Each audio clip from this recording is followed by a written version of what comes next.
Good evening, everyone. Thank you for joining Spotlight. Tonight's Spotlight is run by Adam Phillips. It's the money guy.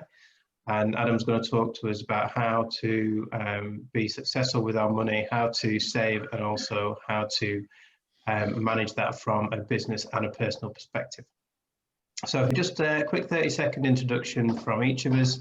I'll go first. My name is Simon Costigan. I run a company called The Change Partner. We work with businesses of all sizes to deliver change management initiatives, program and project management, process improvement, and leadership development. I've worked with some of the largest UK retailers from Boots UK through to DFS and also Walgreens in the US. So that's me.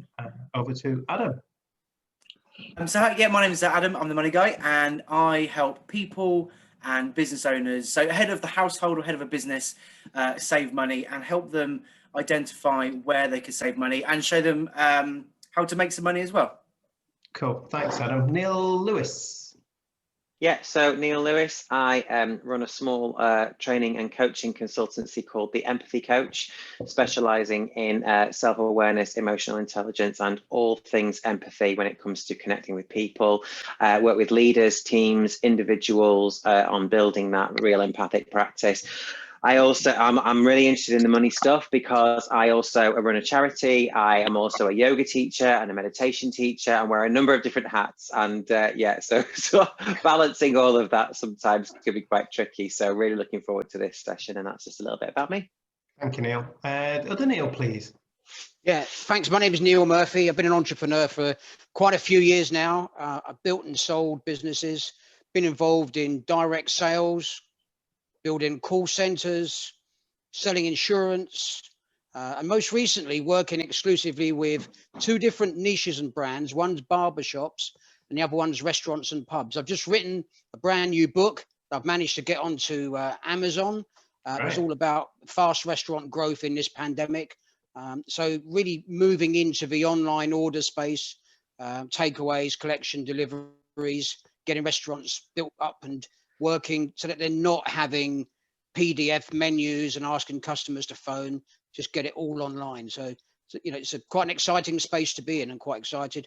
Just launched a new brand called Eat In Partners that's going to launch a Salesforce affiliates. Got a little bit of interest, tiny bit in the US, but mainly focused in the UK. So that's pretty much me, really.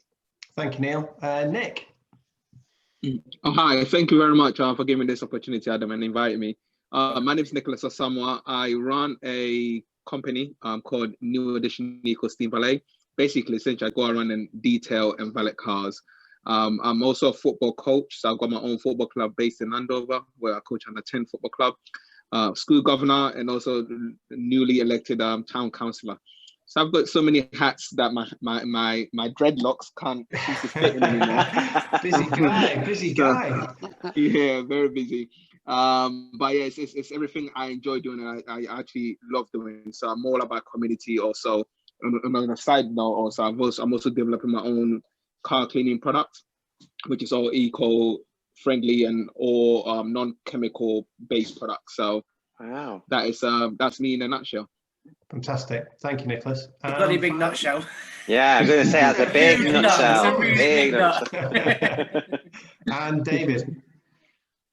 Hi, my name's David. I'm based in Loughborough in the East Midlands, and I run my own design company, I suppose, called 3DG Design, and I mainly offer a technical design service. I've got clients in the retail and manufacturing spaces, and yeah, I tend to sort of produce designs for them to manufacture, so units that go into Boots and Superdrug and elsewhere.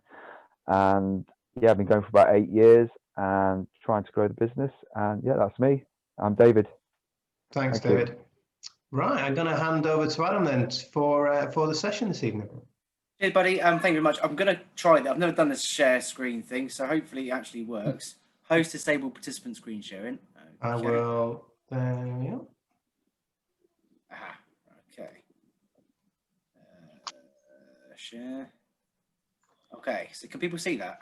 Yeah. Yeah. All right. Hey, technology is great when it works, isn't it? Okay, so yeah, my name's Adam, better known as the Money Guy. I've drawn inspiration. I used to be a business manager at a bank, worked at a bank for about 12 years and insurance as well. And it became quite clear that the bank doesn't really care about you as an individual, and also they're quite limited with what they can do and what they can offer from a product perspective. And I found myself getting into this position where I was quite bored with the banking industry itself. I actually really enjoyed doing the business managing. I met a lot of good people. Nick is one of the people that I met 5 years ago, maybe so now. It's a long time ago, but it was a really, really fascinating place to be. And I really enjoyed just helping people, and particular business owners. I'm a bit like, I like to think I'm a bit like Martin Lewis, although I focus more on the business side of things, opposed to he tends to look after the consumers as the person, the customer. I help customers, but I have got an active interest in businesses themselves, and that's where I basically am. So, can you see just my presentation? Yes. Okay, that's cool. Okay, so I've just called this Money Spinner, just because I thought it sounded quite catchy. So let's get straight into it. So I've got a little agenda today. The agenda itself, I'm just going to bring it up here. I can get rid of the cameras. Yeah. Okay, so first thing is, why do we make money? The next thing after that is, how do we save or make money? What costs do you have? How do we save? How do we make money? And what support is there? The reason why I've put why don't we make money first is because I think it's important that we as people and as business owners address our weaknesses first. Because if you can't address what you're not good at, you can't really move forward. There's no room for growth. If you only try, I come from a martial art background. I love martial arts. I get to compete. I'm going to name drop straight off the off. I'm in Team GB, which is great. So I get to go around the world and beat people up. But if you only train one side of the art, then you're never going to get better at anything else. And it's the same with business. If you own your own business and you run it, it's important that you address what isn't working as much as you address what is working. So that's why I've put that right at the very beginning. We're currently, as a nation, borrowing the third highest amount of money since records began, and an estimated £2 trillion, which is insane. We are £227.6 billion worse off than this time last year. Redundancy is set to treble over the next 3 years. Businesses are failing and people are losing their jobs, and livelihoods are obviously being ruined. I think that probably speak for all of us here, where as a self-employed person, this year has been particularly stressful in terms of how I get my income. But with stress comes a challenge, and as we are all entrepreneurs, we should all kind of address that and move forward with it and figure out new ways of inventing ourselves. For the first time in a long time, though, corporations are actually struggling, which is quite an interesting thing, because people like Gatwick, for example, 40% of employees at Gatwick are now at risk of redundancy. So even the big boys like airports are struggling big time. So the first question I guess I'm going to put out to everyone is, why don't we make money? So what is it that's stopping us from making money as a whole? And I'm going to put out to anyone wants to talk at any point, please just jump straight in. I'm not one of those people that are too precious about it. Just jump straight in and start talking. So why don't we make money? I'll write these down as well. I have got a little list, which I'll show you in a minute, but I'll write anything down because it might be something which might help for later on as well. Probably at a very naive level, Adam. I would imagine that it's something to do with value and price wars, in that actually markets are so saturated these days. I mean, I'm a coach, and my God, the amount of coaches that are out there, there's so much out there that actually it does give the consumer quite a bit of power, and it does mean that you have to be competitive. And not that I'm saying that competitive means outpricing yourself or undervaluing yourself, but you can see why some people or some organizations, some brands would feel they have to devalue themselves just to compete these days. I mean, interestingly enough, Amazon are also the #1 trusted brand in the world, but are also single-handedly destroying a lot of businesses as well. But also are single-handedly making a lot of millionaires. Yeah. It kind of depends on what side of the coin you are. It depends, I guess, whether you are utilizing modern technology, accepting that they're there, accepting that the giant is taking over, and working with them, or if you're the kind of person who's going to say, oh, well, I can't do anything about it. That's that. Anyone got any other ideas why we don't make money? I think, if I can say on Amazon, I think that the millionaires are building Amazon really, because unless it's changed, my understanding is that if you're successfully selling on Amazon, you don't get the number one thing, and that is the customer details to follow up. Amazon have really got control and can cut you out as a reseller. So I don't know if they've changed that, but I know that's been happening. And I think the other reason why sometimes we don't make money is that if we set out in selling to try and make money, then very often customers can kind of feel that, they can sense it, they can smell it a long way off, and it doesn't work. And so if we're trying to, we've got to deliver value, which was an earlier point that Neil made. If you give value up front, and even if it's free, then I think I thought I'd switch that off. I do think even if it's free, then people will want more. But if you just push to try and make money as a business person, then for some reason it doesn't always work. And that's my view on the thing. You need to position it correctly, deliver value first. So you're saying that the reason why we don't make money is A, we're not utilizing data that we perhaps do have, or don't have data to utilize in the first instance. And also, if you're going in with people's perception of sales has changed from like the 90s, where you had the salesman. Banks have changed humongously, and I think they have changed for the better, because now they've got rid of commission. PPI is a great one. PPI, we were told, at the banks, you didn't get paid as much as people think. They thought you were on 20, 30, 40 grand a year. As a cashier, when I started off, I was on 12 grand a year, which is a lot lower than what most people thought. But however, if you converted 3 PPI leads, you'd make £1,000. So I double my money in a month. And then you got the whole kind of who's at fault. Is the bank at fault for actually putting so much leverage on that one product? And of course, surprise, surprise, people missold it. Of course they do. Yeah. I mean, why wouldn't you? You're on such rubbish wage. If I can double my wage, and just say, well, you've got to have it. I mean, of course you can do it. So you're getting rid of that salesman mentality. I think what you're saying is if you are coming in with that salesman mentality, you may not be as successful as you could have been if you're just going in there genuinely trying to help someone and look after customer service first. If you place customer service first, sales will come. Yes, absolutely. Yeah, I agree 100%. So I've got a few things here as well. So why don't we make money? I've done this basically as a business owner and people in general. So first of all, we don't make money because we don't know what to do. We don't know what other alternatives or options there are. Sometimes we don't make money because of social pressure, i.e. I want X because someone else has it, so all your mates have it, so I need to have it as well. Subsequently, I buy it, and now I've got less money. Or a business owner has X, and my other business mate has X, and they have this, and they have that, and oh God, I think I want one of these as well, And then you end up spending money on stuff that you don't really need, and subsequently, you're not making extra.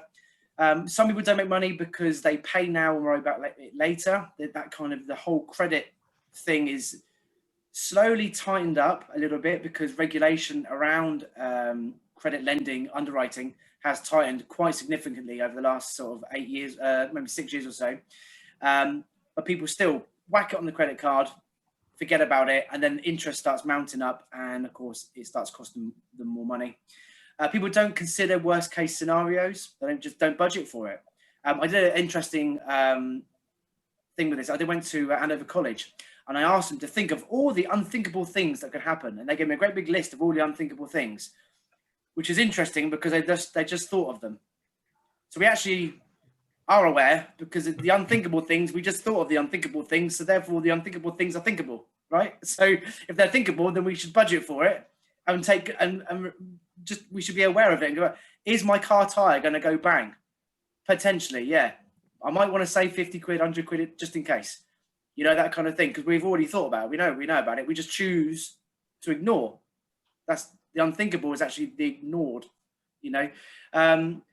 Some people don't see value in the new way. Some business owners, I've talked to a taxi firm only recently. I work with a lot of taxi firms. I've got a couple of businesses. The Money Guy is one of them. The other one is good old Fat Services, always on brand. And we look after all kind of taxi firms. And I spoke to her recently and said, we've got a lead for you. Did you receive it in your email? She said, oh, I don't check my email. I said, begging your pardon. I said, that was your business email that you provided to me. And she said, yeah, but I don't check it. I'll maybe do it once a day. Yeah, but that's your business email. I said, how do you take orders then? She said, well, wait for phone calls. I said, yeah, but what happens if someone's on the phone? You've just missed that order because they're just going to put the phone down and Google someone else. Nah, they'll come back to us. Mind-blowing stuff. So people don't see values. Perhaps people pay for services that they could do themselves. A lot of the classic, I love this one, haven't got time. I get that more often than you can ever imagine. I haven't got the time. Not planning and executing your plan properly. So putting things in your diary. I am going to review my business on Monday at 9 o'clock for 2 hours, turning everything off, not distracting yourself, and then actually doing it. People don't tend to do that. Some people are too loyal to existing companies. Some people find themselves getting into financial agreements unnecessarily. This is fairly typical for business owners, in particular, gas, electric, and card readers. Card readers, you can be tied up for between 2 to 4 years. And some card reader or merchant service providers will actually say that if you don't notify them 6 months prior to renewal, and this is in your contract that you're about to sign, 6 months prior, you will automatically be enrolled in for another 2 years. So you might call them 2 months before they're due to renew, and you say, hello, mate, yeah, I found a better deal. I'm not interested. Thank you very much. And they'll say, you should have said that 4 months ago, mate. I'm sorry, but you're tied up. And that's it. You're done. So this is because people don't read the small print, and we all know we should read it, but they don't, or they don't ask the right people, or they get people that are on the big old commission, that salesman persona, who are just there for the quick hustle, get they paid, and they don't care about people, don't care about customer service, they just want to get paid. And unfortunately, business owners need to start paying attention to this. Too accepting of personal situations. So there's lots of business owners that I'm speaking to, but this is quite relevant at the moment because of the whole lockdown. There's a lot of business owners that are just saying, it is what it is. I can't do anything else. We've locked down. There's nothing else I can do. And then they'll complain that they're quiet, complain they haven't got much money, but then they won't really do anything about it either. They've accepted that what is happening, and it is what it is. I can't do anything about it, which is a terrible attitude to take, particularly when it's your money at risk here. Some people see it as too much hassle, and of course, some people are just set in their own ways. Hence, the lady I spoke to a minute ago, there's a reason why in Andover, there is only one taxi app available. Fat Services taxi app.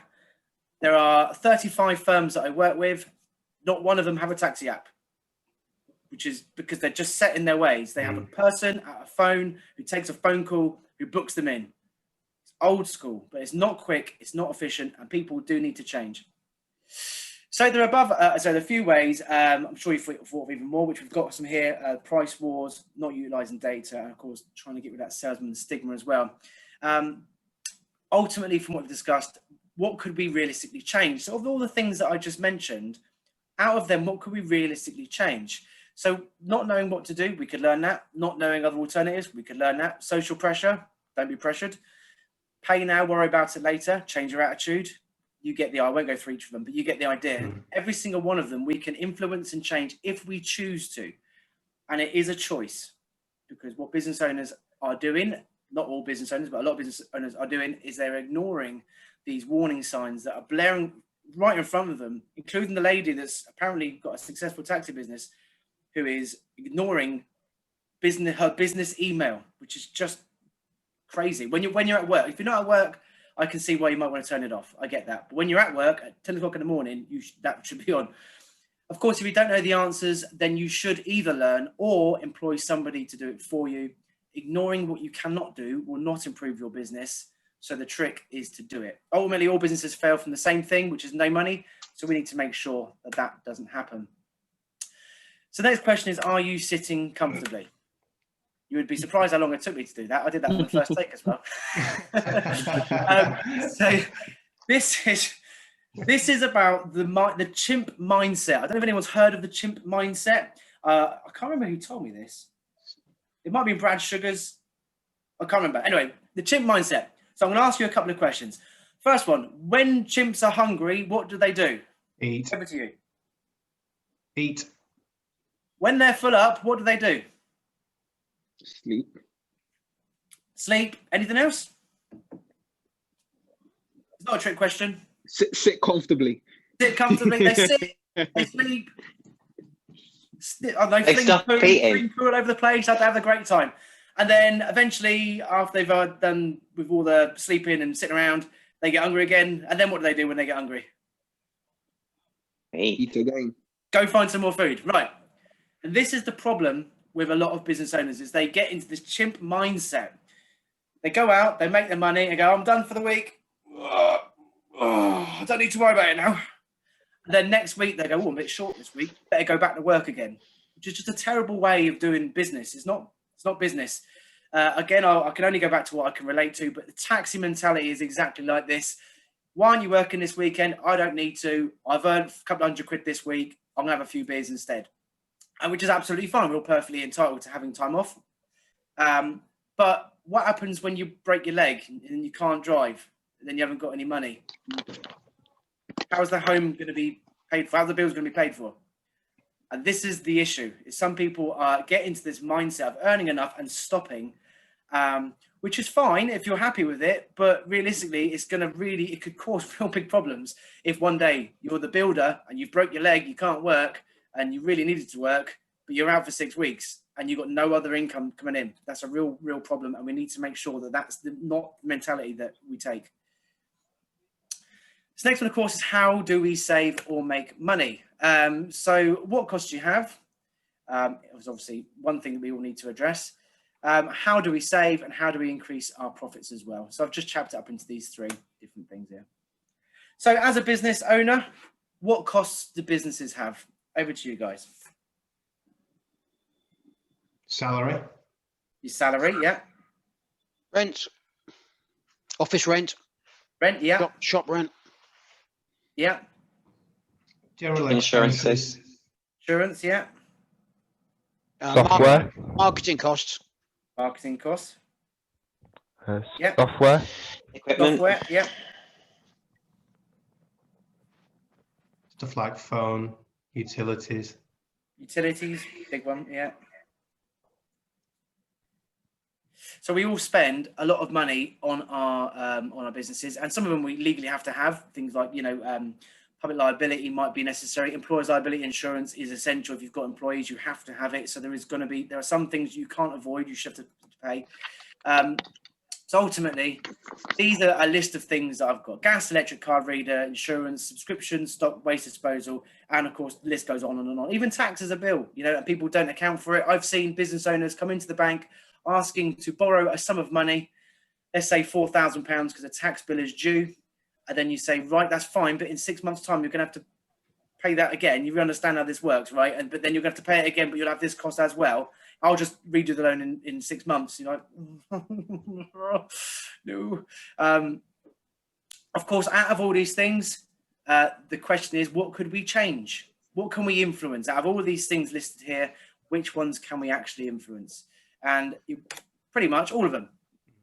Gas, electric, card reader, merchant services, insurance, even the price of the insurance, you have a say in which company you go with. Price obviously isn't the be all and end all. We all know that. The cheaper doesn't necessarily mean the better, but sometimes it does. Subscriptions, sometimes you can get cheaper alternatives. There are constant new companies coming out doing the same thing. We found one recently, there's video hosting. It can be really expensive. There's this one company that come out recently doing it for $99 for a lifetime license, which is great. Waste disposal, licenses, you can't change the price of a license, but if you need to have one, you need to have one. So it is what it is. Rent, I've put a tick next to this. And the only reason why I put a tick is because you can't control how much it is, but you can control where you are. Likewise, the thing with business rates as well, you've put across next, you can't change the price of the business rate, but you can change where you are. So if the premises that you're in is too expensive, you could look to move. The other question, of course, as well is, do you need a premises at all? Again, when I was a business managing, there was a lot of business owners who were coming in saying they really need to get business premises. And I saw at least 5 businesses fail, and it was failed this was in Andover as well. but they failed predominantly because they got business premises, and it was the overheads was way too much, too early in their journey.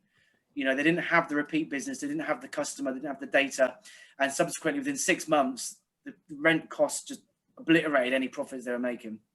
Of course, there's much more, but again, it goes to show how much control we have over our money. You know, there's this illusion where people aren't in control of it, and actually we have more control over it than we probably give ourselves credit.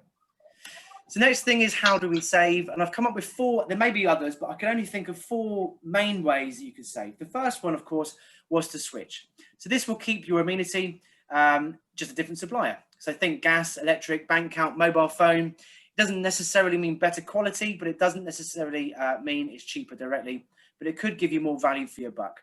I advocate always just getting value for your money, not going for the cheapest thing. So sometimes it might cost you a bit more, but it could be better for you as an individual. This is usually the only option for people who cannot live with X and or is not willing to get rid of something. There could be lots of savings to be had here, and it would appear to be the most convenient, as it means you haven't got to go without. So of course you haven't got to go without the amenity. A lot of people struggle with switching because they're too nervous and too cautious. A lot of people seem to be stuck in the 90s a little bit. And what I mean by that is bank accounts, for example. Even now, people are very nervous about changing bank accounts, but there is a system in place called the CAS system, the Current Account Switcher Service system. It takes 7 working days from start to finish, and the banks will change direct debits, standing orders, bill payments, who pays you, credits in, benefits, you name it. They even switch the old balance across to the new bank account, and they'll redirect. If I accidentally made a payment to your old bank account, they will redirect that permanently for you, and it's done in 7 working days, and it's also a guarantee. So it's a guaranteed service. This is the same for business bank accounts as well, not just for personal bank accounts. But there is an example of something that is so efficient. In 7 working days, from here to 7 working days time, I'll be banking somewhere else. More often than not, there is an incentive to change as well. And if you don't like the service, go somewhere else, try somewhere else. There could be somewhere else that's a better service for you and more suitable for your needs. Likewise for gas and electric, for businesses, the problem with that is that it is an unregulated industry, unfortunately. So there are a lot of charlatans around. But if you get the right broker, it's a little pitch there. If you get the right broker, then of course we can look after you. There is a thing called a level of authority, level 2. There's level 1 and level 2. It's important that business owners understand the difference and what they mean. Level 1 for gas, this is for utilities. Level 1 means I can go off and I can quote, I can come back and I can say, Simon, I've got a better deal for you. This is what it is. Would you like to review it? And you say, yeah. If you'd like to go ahead, you've got to then sign it yourself and then ping it back to me and I'll ping it back to the broker. Level of authority, level 2 means I can go away and I can say, Simon, I found this deal. This is what it is. Do you like it? You go, yeah, crack on. And I can go and sign it up for you and deal with it on your own back. So level 2 is far more efficient from a business perspective because literally it's a phone call. But this is where, because it's an unregulated industry, remember, this is where problems occur, particularly for the business owner. Personal gas, electric is a little bit different because we tend to take ownership on that, well, we should do on an annual sort of basis. Business owners, what happens is they'll get a letter through the door and it will be a statement and they'll suddenly find that they owe £200 and normally it's £120. Why has it gone up so much?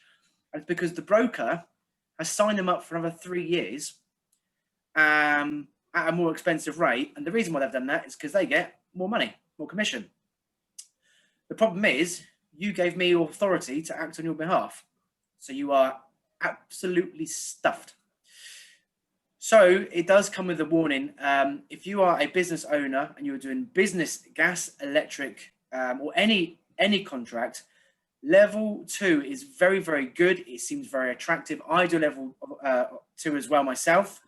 The difference is my code of practice is that I will always check with the client first if they want to go ahead with it. A lot of people aren't quite as nice.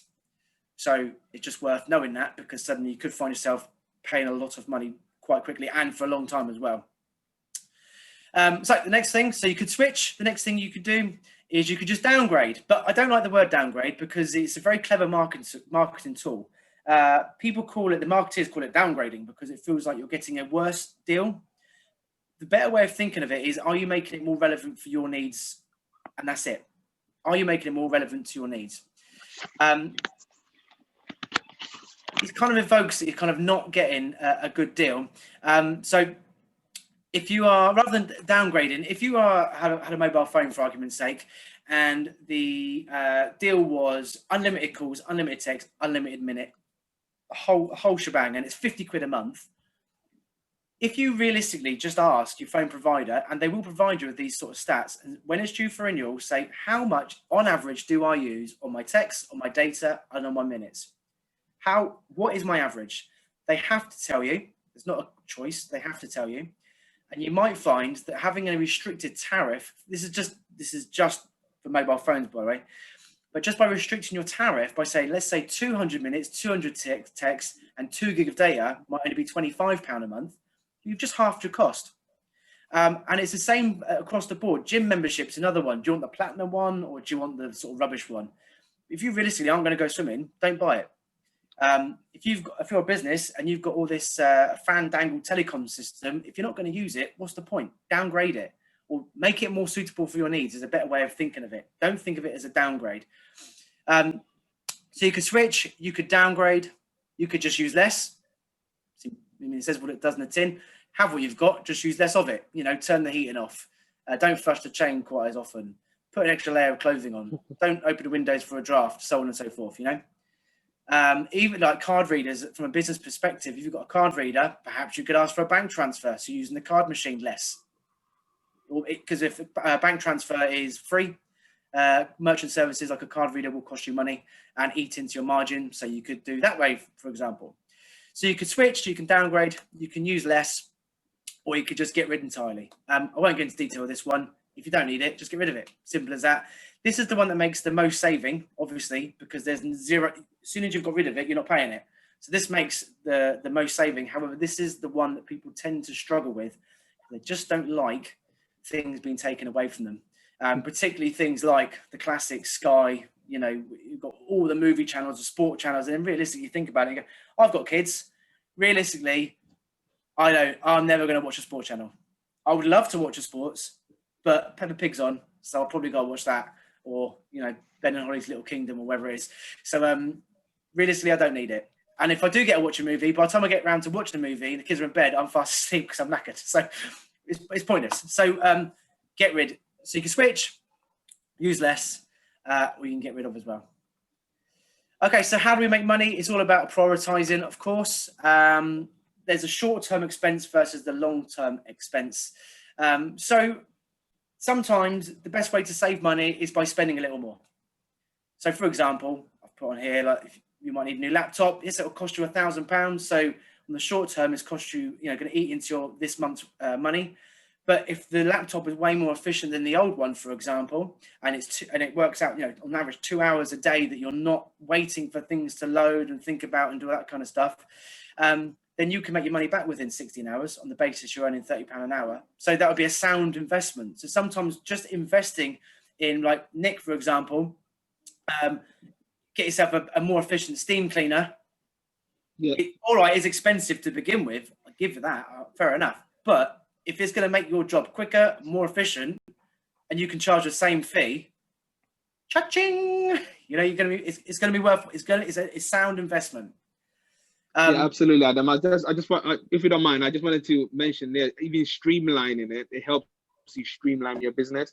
So yeah. Obviously, you mentioned my steam machine, and you saw my first one when I first started, which was literally the size of the Eiffel Tower. Yes, to what I'm using now. So that actually enabled me to now actually get a newer car, which is smaller engine, smaller size, and I'm starting to streamline my business now. So now I've reduced my road tax from £250 to now £20 a year, and my fuel is now like £30 instead of £60 to £80 a month. So yeah, I really agree with everything you're saying. It's because I got a smaller car, because I got a smaller machine, which enabled me to get a smaller car, enabled me to make sure I'm streamlining most of the stuff that I don't really need. So when you said the get rid bit, I really agree with you on that, because that saved me a lot of money. Yeah. I mean, and it's the ripples, isn't it? It's the ripples. It's the kind of, don't think of it as just, oh my God, the £1,000 is going to cost me lots of money. What's the, realistically, taking time out of your business to just think about it for a minute. What's the ripples? Well, you've now got a smaller machine. What does that mean? Well, there's less energy because it's smaller. All right. What else does it mean? Well, it means I'm going to cut my time cleaning. What else does it mean? I'll get a smaller car. What does that mean? We'll get a smaller car means taxes are cheaper. What else does it mean? Car insurance is cheaper. So suddenly it's not even now about the machine, but by changing the machine is then the ripples, the knock-on effects that allows you to make savings in other areas as well. But you can't do that if you never take the time to just. You wouldn't play poker and just slap your cards down without looking at them first. You have to know your hand first, otherwise it's pointless. Unless you're my wife, then you do that. Everybody? I said, unless you're my wife, then you do that. Yeah, snap. No, that's not how you play poker. So then we've got the cheaper in the short term versus cheaper in the long term. So when I used to do the business managing, obviously I was sitting down with business customers, 4 or 5 times a day. And you say, do your own accounting? And they go, yeah, do that, because they thought they wanted, sort of like I was fishing, but luring people in. And they, do my own tax and accountancy because, saves money on the old accountancy bills. And you go, okay, great. And my first response used to be, brilliant. What was the good, bad, and ugly of the most recent budget as outlined by the Chancellor of the Exchequer? And you watch them sit back in a chair because I don't know. That's not a bad thing. I wouldn't expect people to know. There's a reason why an accountancy is a full-time job. So what people tend to do is then you sort of go, well, how many? So you do it yourself, and you go, yeah. You go, well, it must take you some time. How long does it take you? And they say, well, only about an hour a week. And you go, only an hour a week? That's good. So it's only 4 hours a month, which is pretty reasonable. But then, of course, we're going to start breaking it down. This is where people have to evaluate what they're doing. So let's take Gary, the plumber. He earns, let's say, £35 an hour. I don't actually know what plumbers make. I'm assuming it's about that kind of rate. So you've got £35 an hour times 52 weeks in the year, which means it's £1,820 of lost revenue because Gary is busy doing his accounting. Badly. But you could pay £75 a month, which is an average sort of fee for a sole trader for accountancy. Times that by 12, and it's going to cost you £900 a year. So suddenly Gary could have paid someone who knows what they're doing, because they do know what they're doing, and made himself an extra 920 quid. Or he could have worked 25.7 hours to pay the £900 off and given himself 26.3 hours off with friends and family. Because, of course, we all know we put energy into the business. It's important to take time out of it as well. So this is where, and even then, the reality of this example isn't fully explored. I mean, if Gary does it himself in this example, and he's lost £1,820 from his own revenue, he also is a plumber. He's not an accountant. So is he claiming for the right things? Has he missed things out? Is he claiming too little? So that figure I would expect to nearly double, I would expect, because you may not know the ins and outs of what you can or can't claim for. And there's a reason for that. It's because you're not a full-time accountant. So sometimes paying people to do a job, or outsourcing, shall I say, is a real efficient way of making your business more efficient. Simple as that. So if you haven't got the time, I've just done, this is just sometimes difficult to get around to doing all the things. It's okay, you're only human. You have so many hours in a day, and if you need someone help or support, let me do it for you. So I can help with things like gas, electric, card readers, waste disposal, insurance, marketing, website design. Now I fired my website guy, so I now know how to do that as well, because I had to learn swim. So any of this kind of stuff, I should be able to help you with, or at least know someone who can help you do it. So the next thing, of course, is doing it. People don't. This is the trick, and it's not a trick. It sounds almost silly, but the secret is do it. Get a plan, and then just do it. I mean, that's literally it. If you come up with a plan, that's great, but you don't do it, you're not moving forward. So one way of doing it is to increase your revenue streams. That's how you can make money. You can just simply increase the price of your goods. You can reduce the cost and increase the number of units sold, so quantity versus quality. You can make your service or product better. You can make procedures more efficient, like Nick just said, more streamlined, or change the way that you're doing business.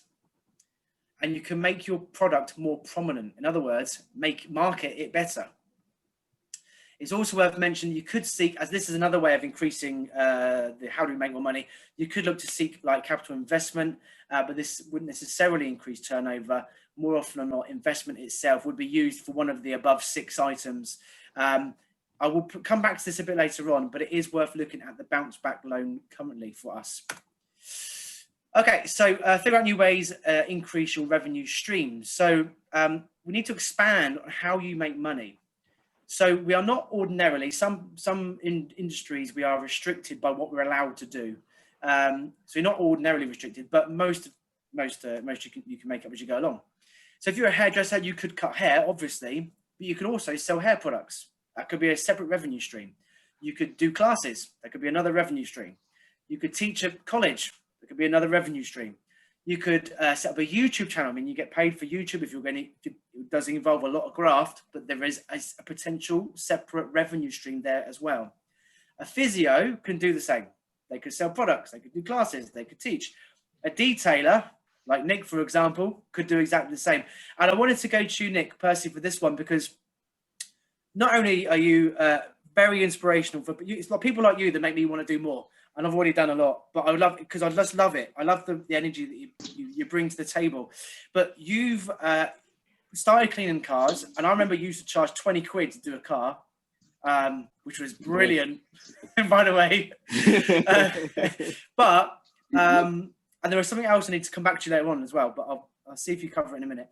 But what you've done recently, you've developed your own products. Do you want to just expand a little bit on what you're doing there? Yes, absolutely. Thank you for giving this opportunity. So when I first started, my wife actually sometimes laugh at me how I used to charge £15 to do a full valet in and out. And then as time goes on, I build a clientele. I start streamlining it, focusing more on what customers really wanted, because basically what I was doing was car washing.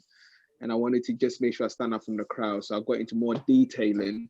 So I focus more on interior and ceramic coating cars, which benefits the customer long-term wise, and then also I have more satisfaction doing it. You know, in terms of just going home and making sure that you know what, I've actually added value to somebody's investment. That's how I see it, because it's investment at the end of the day. And in the midst of that, also I start thinking, how can I add more quality to my clients and make their life better? So I decided to look into products that I was using. And most of the products that are out there are normally a lot of silicone in it, or something they don't even advertise. It's got harsh chemicals in it, and we're just using it. I'm very into eco-friendly things in life in a way. So I decided to make my own product. And in the last four years, I've been developing these products. So, you know, I've got interior one, I've got a exterior car polish. I've got a tire one, a tire shine I'm doing, I've got glass cleaner. And these are the basics that people tend to use when it comes to cleaning cars. So in the mix of that, what I'm also doing now is I'm actually revamping my website to turn into an e-commerce website, so I can start selling the products, because it's got to a stage now I am very happy with the product.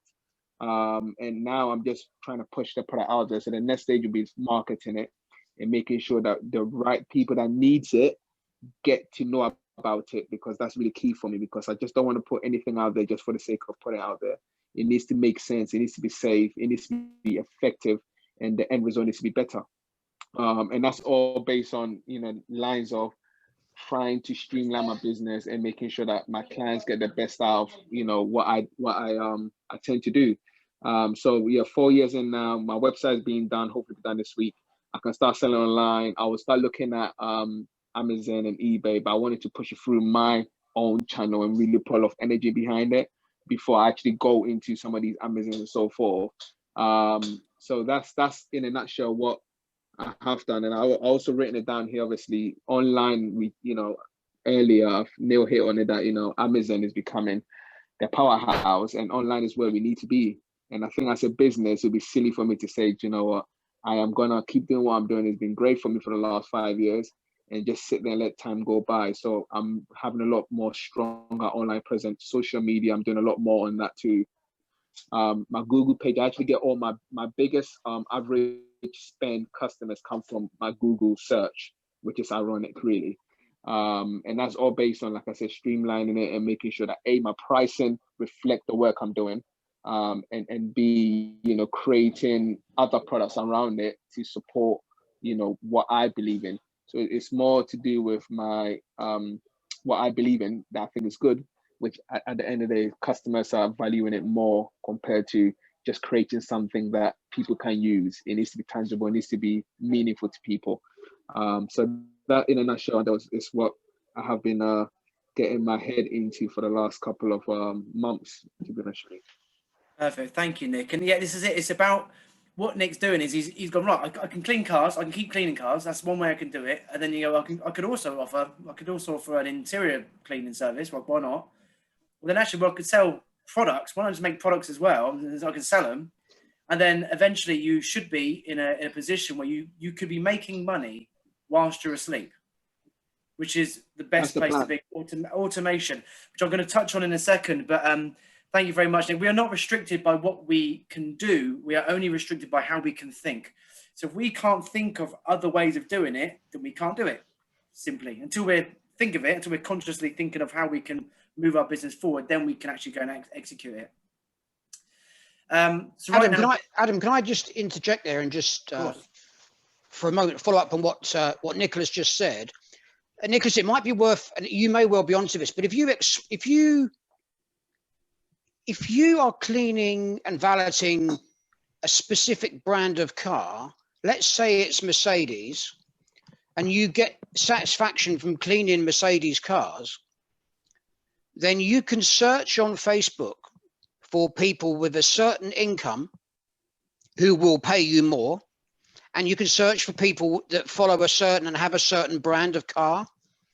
So you could run a sponsored Facebook ad with your new product for let's say you know, low risk, $5 a day, and in a certain territory. I know you know all this, I'm sure, but on Facebook your product could be tailor-made for a Facebook campaign.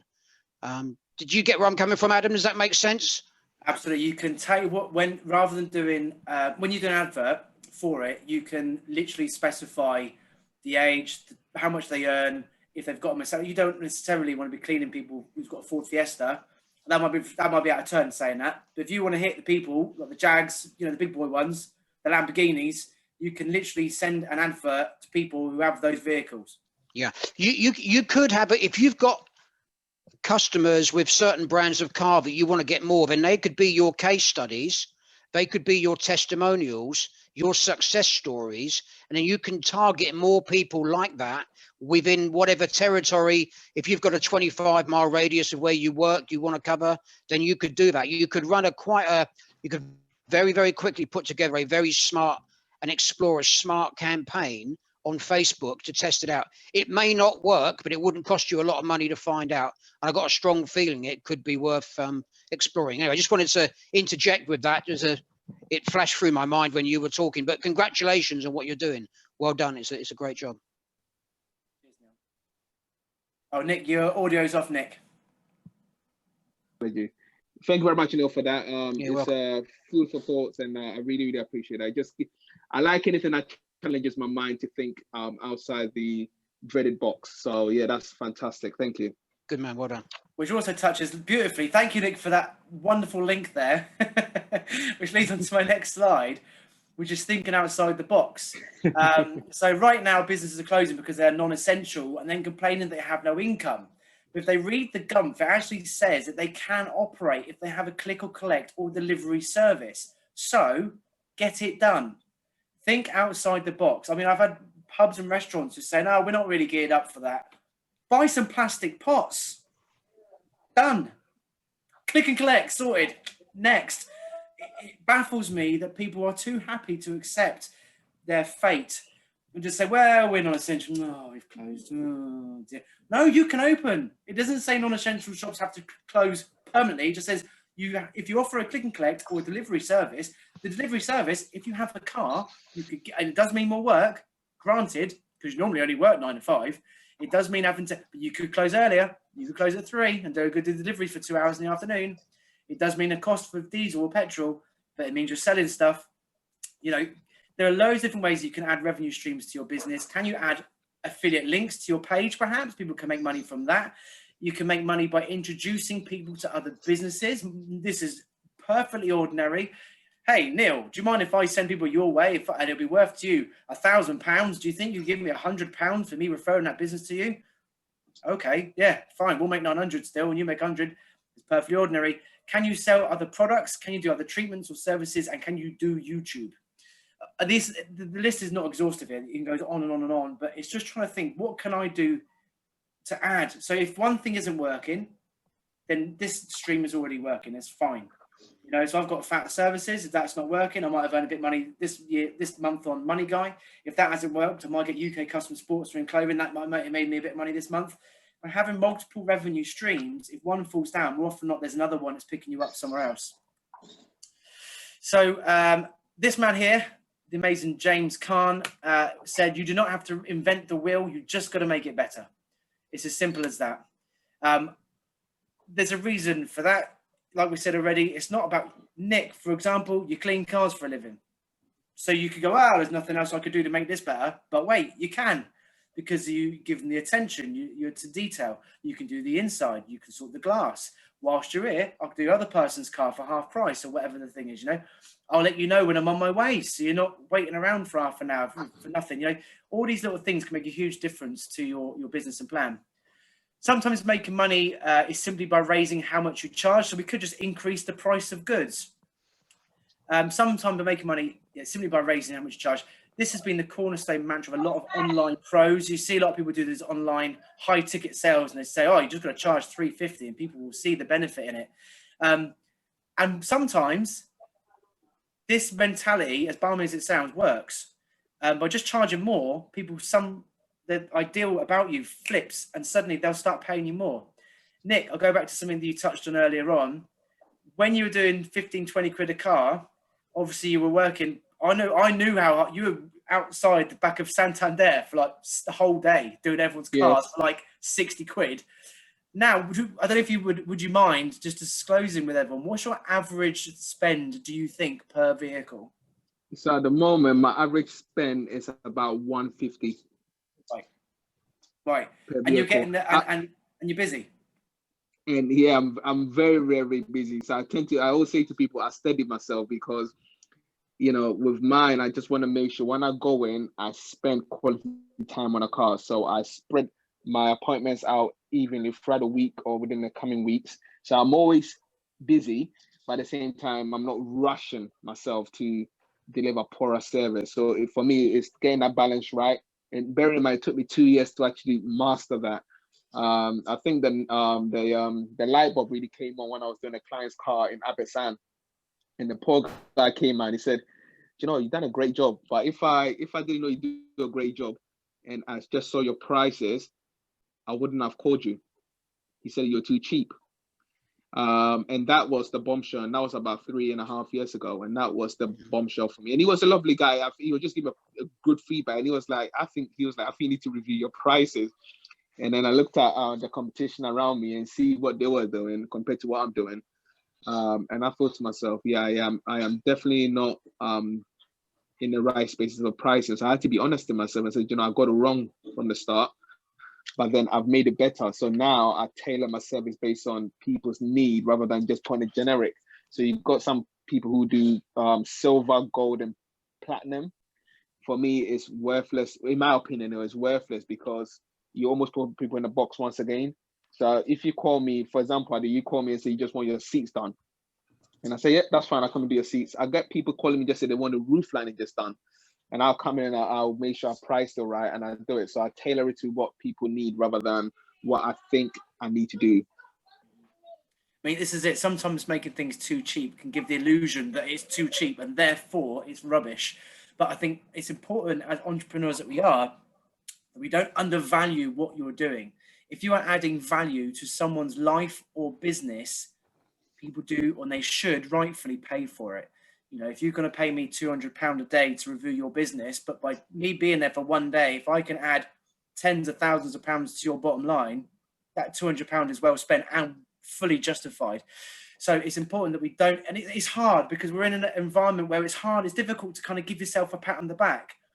This is why sometimes if you're not sure yourself, employ a coach, get a business coach or someone to guide you, because getting someone else to do it on your behalf sometimes just takes that kind of shyness away from it. But But yeah, never underestimate how powerful what you're doing is for people. Next thing, you can reduce the cost and increase the number of units sold. Obviously, the opposite of what we just mentioned is quality over quantity. So this is selling more. Cheaper it is, the idea is that people are more likely to buy into it. Sometimes if you're overpriced, perhaps. So Nick, for example, sorry, Nick, I'll keep using you because I know you quite well, but you might say, look, you know what? Actually, no, I'll tell you what, we'll do it with Simon for this one. Simon, you're doing it right this second. You know what? You're comfortable. It's a bit of a shit time for everyone, but I'll do it for free.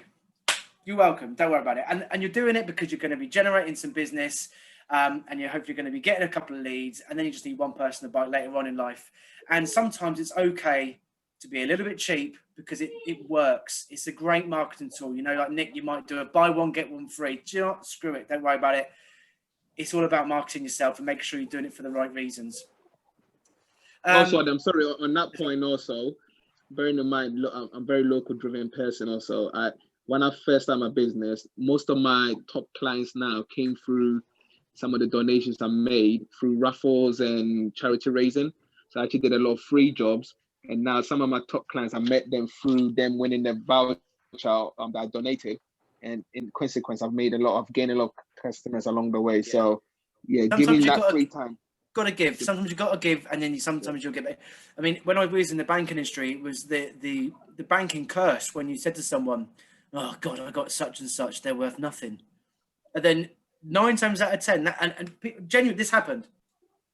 People come in and say they want to open a savings account for £1,000. Now, for the personal banking advisor, there's nothing in it for them, potentially.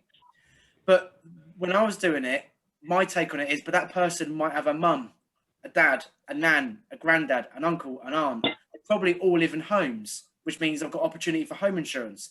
They probably all have bank accounts. So there's opportunity for bank accounts.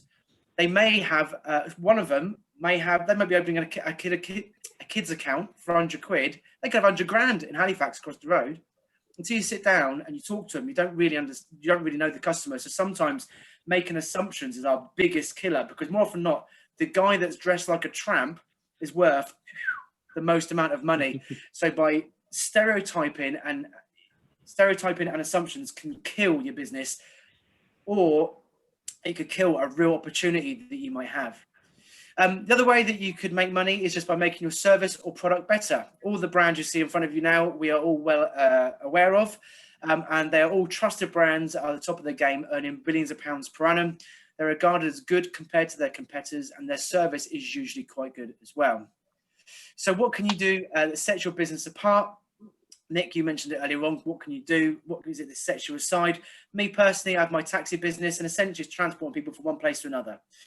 But my taxi business, what you can do is there's charging ports for customers to charge their phone and tablets in the front and rear of the vehicle. You get a free bottle of water if you like. And there's a live click and track so customers know exactly where you are. This means there's no more "I wonder if the driver's on their way" type scenario. No more customer standing out in the cold, waiting for a car that might never turn up. And how many times I can almost put money on it, every single one of us at some point in our life has had to call the taxi firm saying, "Is he on his way yet?" And they always reply, "He's round the corner." Of course, these are all things that I've added to the business, and it's just taking something which is really simple. Like James Caan said, it's the wheel. You don't have to reinvent the wheel, you just have to make it better. And I've only used my taxi firm as an example. But Nick, you've done it wonderfully as well.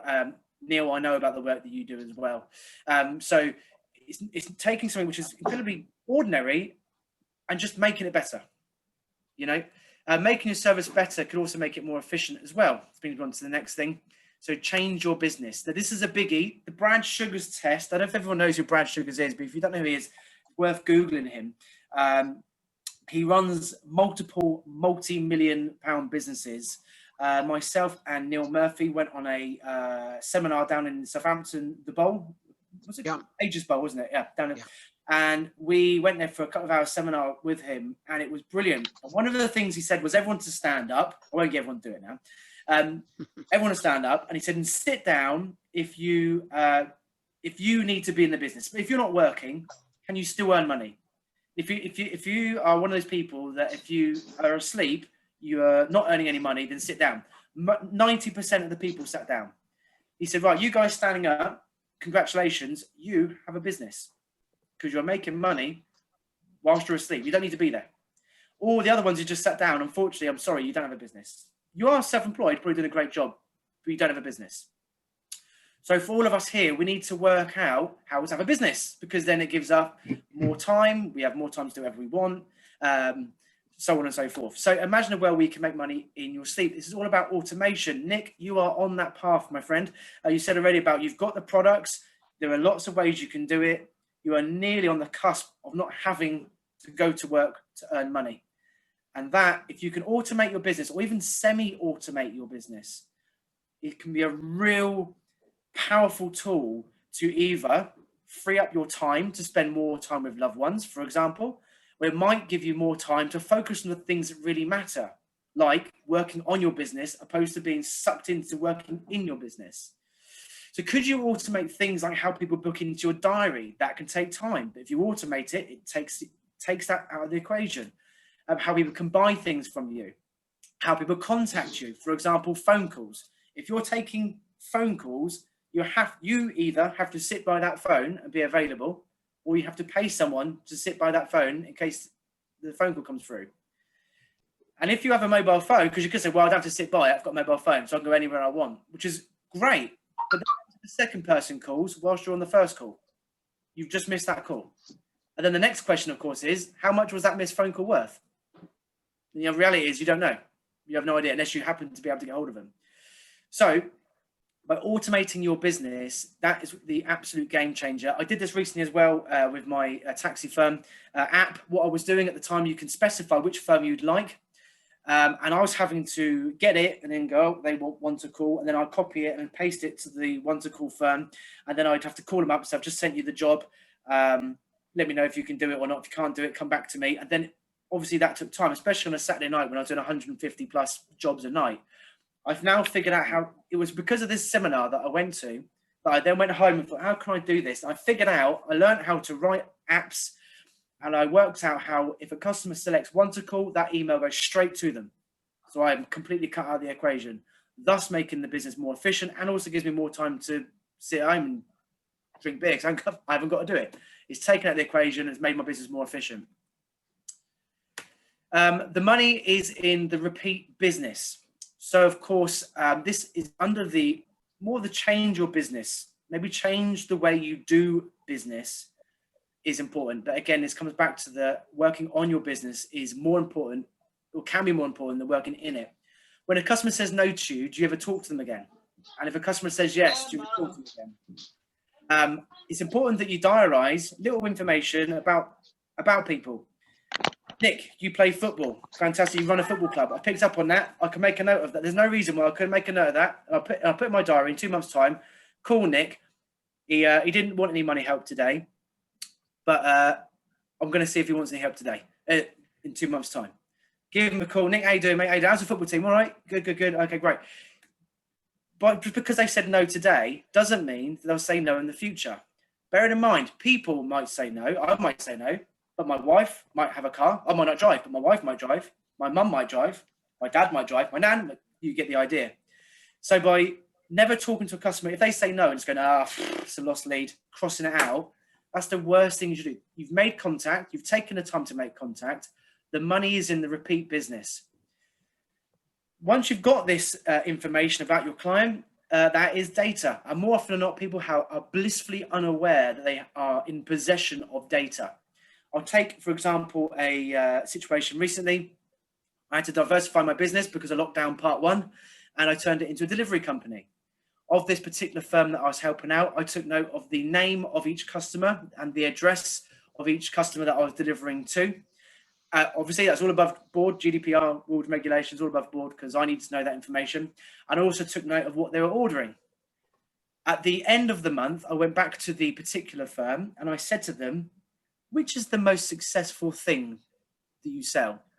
And they didn't know the answer. Now, I had the answer because I pre-checked it and already teed up.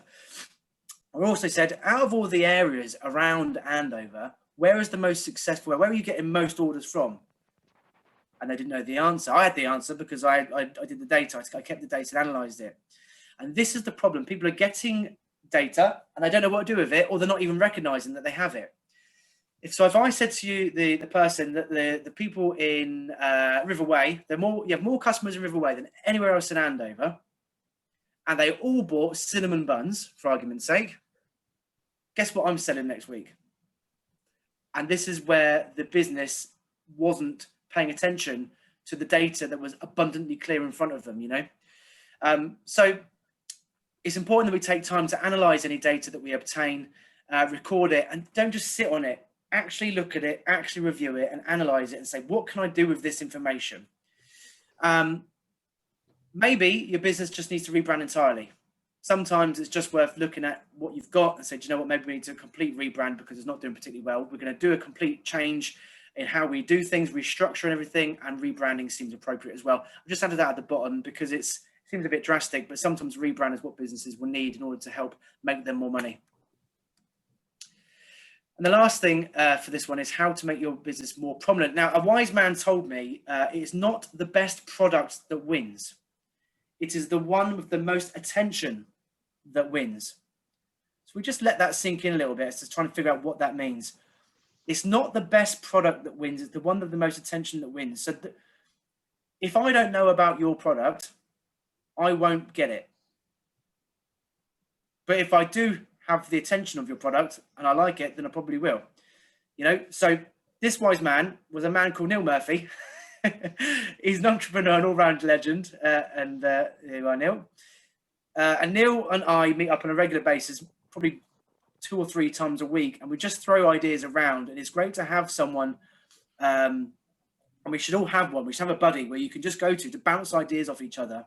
And it was Neil that said this, and it really got me thinking about my presence within the marketplace, my share of the business.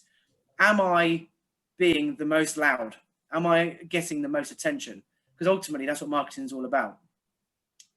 Neil also said it's not just the customer's job to remember to come back. It is our job to remind them. Again, that comes back to the marketing. If we are being loud, we're being proud, we're getting people's attention, then of course they will remember to come back. But if we go quiet, don't communicate to our customers, don't talk to them, then they will just simply forget and they'll move on to the next person and they'll go on from there. So it's not the customer's job to remember to come back, it's our job to remind them. And of course, it goes back to the same thing, the money's in the repeat business. Once you've got a business, you've got a customer, you've got them. Repeat business equals loyalty. It's as simple as that. You wouldn't use the same person time and time again if you thought they were rubbish, their product was terrible, you didn't trust them. Repeat business creates loyalty. From loyalty, that then generates free advertising because people will ultimately pass on personal recommendations. And I'm sure I speak for all of us, really. We do listen to our friends. Oh, I'm going to get that new phone. Oh, I don't get that. It's awful. Oh, really? Why is that? Oh, I had that. Everything didn't work. It just turned itself off. Never mind, it was a faulty product. But we'll then listen to that. We'll pay attention to it. It's important that we concentrate on repeat business. We've already done the hard work. I've got your attention. It's now important that I follow up with that.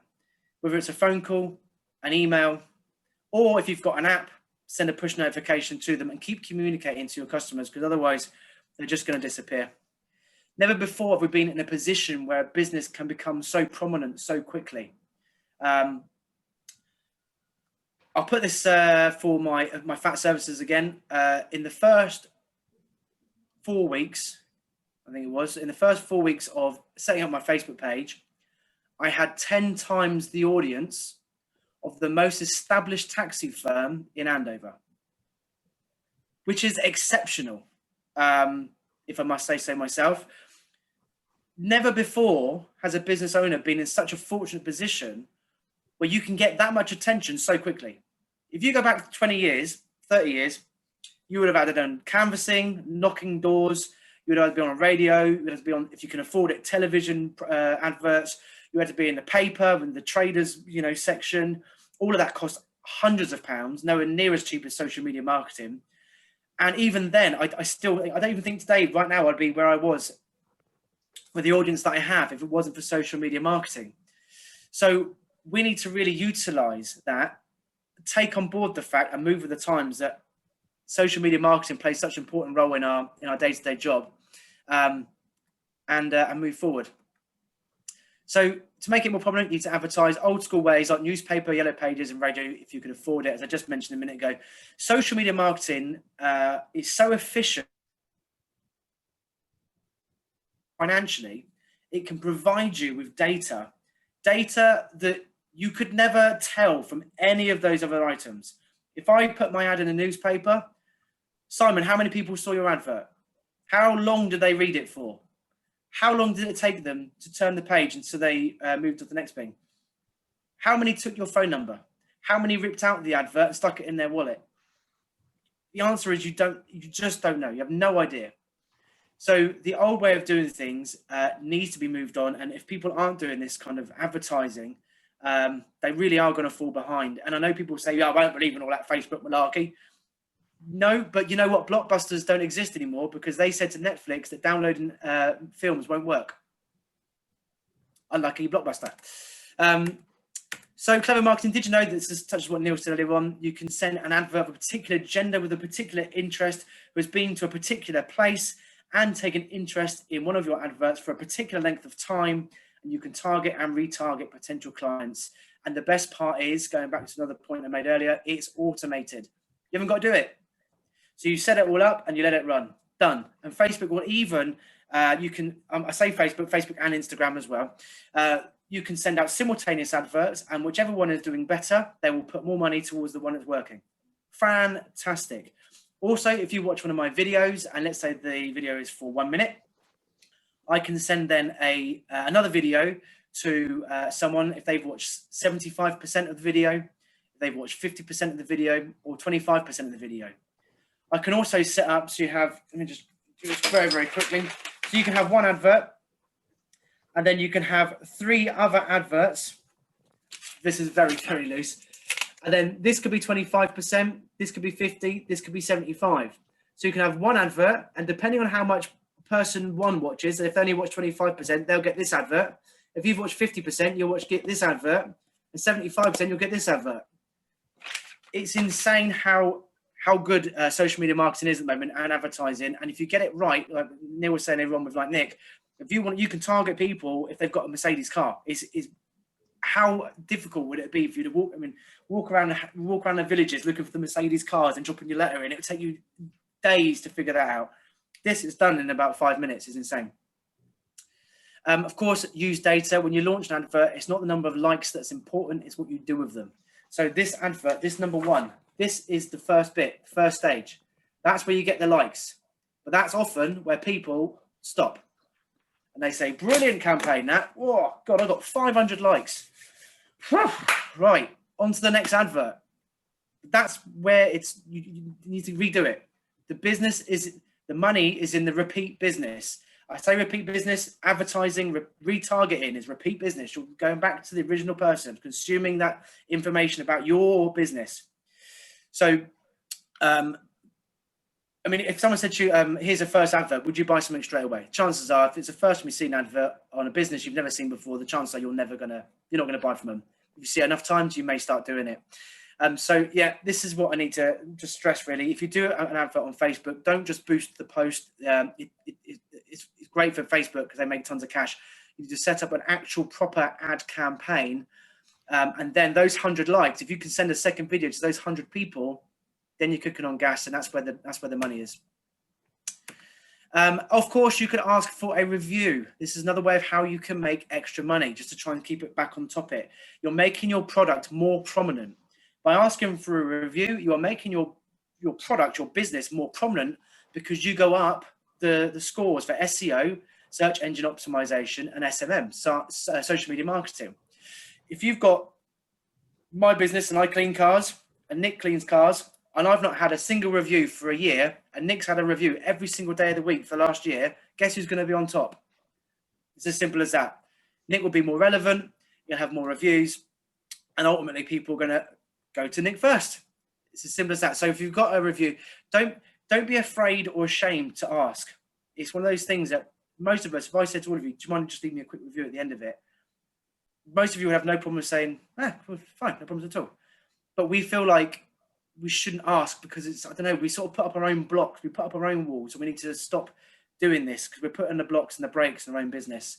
So Asking for review and feedback can also highlight problems that you may not be aware of, and subsequently it can stop further issues, and that means it could potentially save you further financial problems and reputational damage. We've all had problems there that are renowned for not turning up. If they just address that, perhaps their reputation would increase and they may get more business. So don't be afraid to ask for a review. Is another way that you can make extra cash. One last thing, this is the final thing for how to make money. Obviously, I'm flying through this and I'm aware how quickly I'm talking, so I do apologize. But get an app. It may not be appropriate for everyone, but you could get an app. Never before has it been so important to get onto people's phones. Neil, what was the stat that said people, what percentage of people have their phone 5 meters away from them or something? What was it? It was. Yeah, I think it's 95% of people open push notifications within something like about 20 minutes, 15 minutes. The Goldman Sachs. Yeah. Yeah. Okay. Why I remember that? I don't know. It was about a year ago. Yeah. Yeah. Well done. Yeah. But yeah, people have their phones on them. Fact. Push notifications, we all get them. There's an 80% open rate, which is really high. How many people here have more than 1,000 unread emails in their email account? I'm one of them. Yeah. And there's a reason for that, because people just don't read them. So getting an app on people's phones can be a real good way of getting there before your competitor. It also allows people to book in. It means people can order food, for example, directly through the app itself, thus cutting out people like Just Eat that are just crippling the restaurant industry and the takeaway industry as well. You can put on their loyalty cards. You can all sorts of things.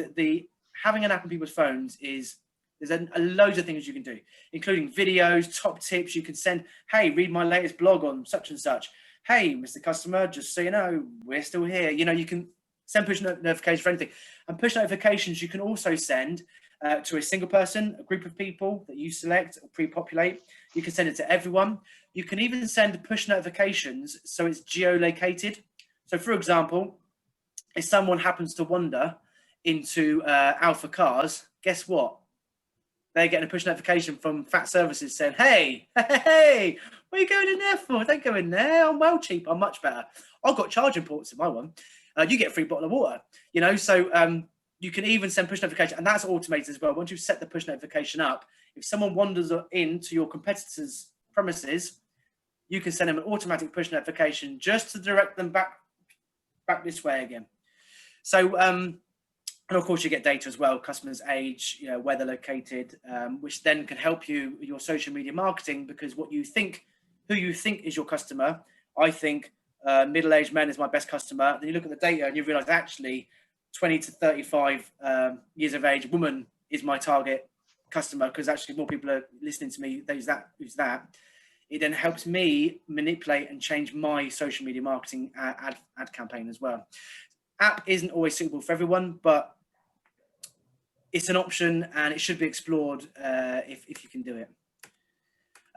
So there's support out there. I'm aware that most of this is in this climate that we're in now. Implantation should be implementation, at least implementation of the above. It can take time, obviously redesigning how you do business, redesigning your ad campaigns, making sure that you diarize when you're going to talk to the customers. If you promise to talk to a customer, by the way, remember to call them. So if I said, Neil, I'm going to call you tomorrow at 9 o'clock in the morning, make sure you do that. If you don't do it, or you think you'll be late, make sure you tell the customer before it happens, because otherwise that can cause great reputational damage as well. So at the moment, there are self-employed income support scheme, the coronavirus job retention scheme, there are retail grants, localized discretionary grants, and universal credit. So I won't go into too much detail. There are links on this, which I'll send the slides out to people if they'd like. But the self-employed income support scheme is for sole traders and partnerships. It's the grant number 3 and covers you from November 2020 to the 31st of January 2021. And you get up to 80% of your trading profits. For more information, you have to click on the link when I send it through to you. The coronavirus job retention scheme is for limited company owners, so directors, and for people that are obviously employed.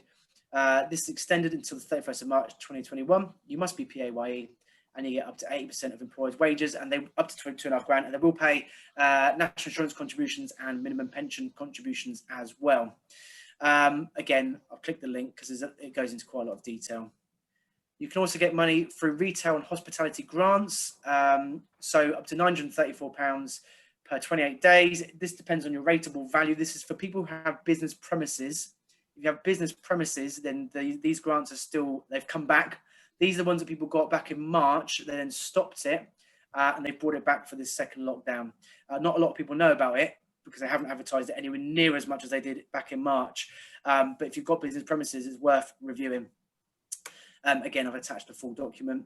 There are also localised discretionary grants. So we've been informed by Test Valley Borough Council that they've been provided with a pot of money from central government as a discretionary grant. We don't know just yet what you have to do or be in order to get this discretionary grant, or how much it's even for. But for all of us here, I know some of us are from Andover, Test Valley, others from other parts of the country. What I would urge you to do is go and talk to your local council and ask them directly, what local grants have you got, if anything? I'm in a pickle. And this is including people who haven't got premises as well. If you've been disrupted by coronavirus, ask them. There are also often grants that people aren't aware of. Nick, you're doing some fantastic work with this. Now you've become a new councillor of Test Valley, of Andover. There are often lots of grants available, for particularly for not-for-profit organisations, or if I was to set up an event whereby the local community could benefit, then there are grants available. So it's worth talking to your local authority, as well as centralised government, because often there is financial support. Also with us in Test Valley, we're quite lucky.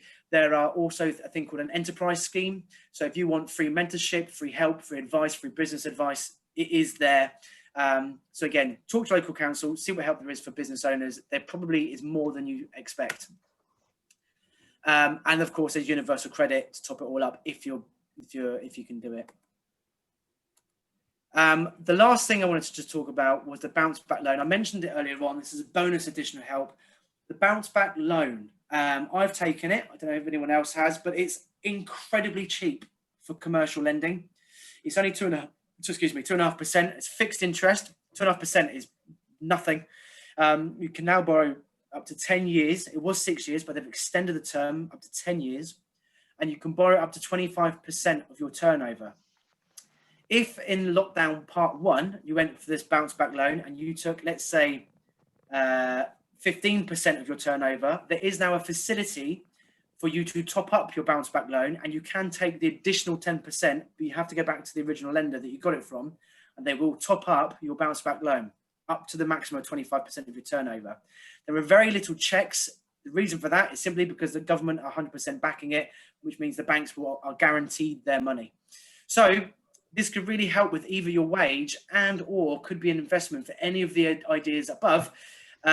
If you haven't got the cash to get new systems, or you haven't got the cash to get new steam cleaners, for argument's sake, new laptops, then the bounce back loan, even for marketing, you know, if you haven't got enough money at the moment to say, well, I haven't got 100 quid to chuck at social media marketing, the bounce back loan, if you haven't got it already, is a really, really cost efficient, cheap way of borrowing a sum of money. And the best thing is you don't have to pay anything until 13 months time. So it's free, essentially, for 12 months. So you've got a year to make back 2.5% off your borrowing. So if you haven't got it, look into it. More than happy to talk to anyone about it. Ultimately, we need to start taking ownership of our business. It's ours, it's no one else's, and no one else is going to do it for you. If you don't trust yourself to do it, if you have a reality check, go, do you know what, realistically, I'm not going to do all these things. Get a coach. If you get a coach, then you will be held accountable for it. And the money you spend versus the money you save or make usually will be viable. We're in a situation like none of us, so now is the time to step up and make every minute count. If you do have a spare minute whilst you're working, I say whilst you're working, because if you work 9 to 5, for argument's sake, it's important that we take time off. But between those hours, if you've got a spare minute and you're not doing anything, then you're simply not doing it right. There is always something to be done, whether it's research, development, writing up something new, producing something new, reviewing your business as a general rule of thumb. The list can go on, but making money is not the be all and end all, but it does make things easier. So in a nutshell, cut your costs, review your outgoing. increase revenue streams, connect with new customers, both business and personal, and make sure that you keep communicating to those customers as often as you can. And if you can, automate your business where possible, and you should be on to winner. So that is me, all done. Thank you very much. If you could leave a review on Facebook or Google, that'd be really, really helpful. I would genuinely appreciate that. Or subscribe to my YouTube channel. I'm slowly producing videos as time goes on. And obviously any support, any subscriptions will help support the channel as well. My email is there, my phone number is there as well. So if any of you would like any help, just a chat about money, about looking and reviewing any of your bills, for example, all I need is literally a copy of your statement of a gas bill, and then send me a copy of your gas bill and leave it with me, and I'll sort the rest out for you. Take it from there. That's it. Thank you very much.